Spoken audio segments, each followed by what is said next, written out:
Hindi kailangan i-abolish o buwagin ang National Task Force to End Local Communist Armed Conflict o NTF-ELCAC.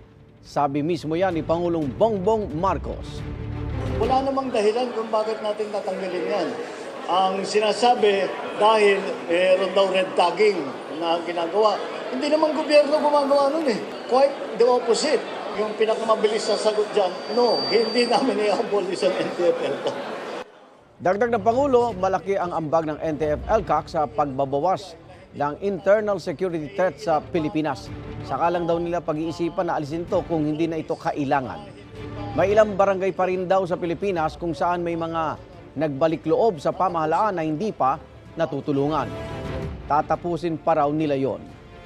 Noong 2018, nang buuin ni dati Pangulong Rodrigo Duterte ang NTF-ELCAC para sugpuin ang mga terorista at makamit ang kapayapaan sa bansa.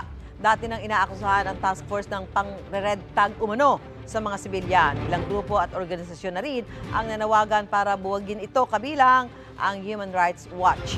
Kasunod ng deklarasyon ng Korte Suprema na pagbabanta sa buhay, kalayaan at seguridad ng tao ang red tagging. Igan, mauna ka sa mga balita. Mag-subscribe sa GMA Integrated News sa YouTube. Sa mga kapuso abroad, subaybayan nyo kami sa GMA Pinoy TV at sa www.gmanews.tv.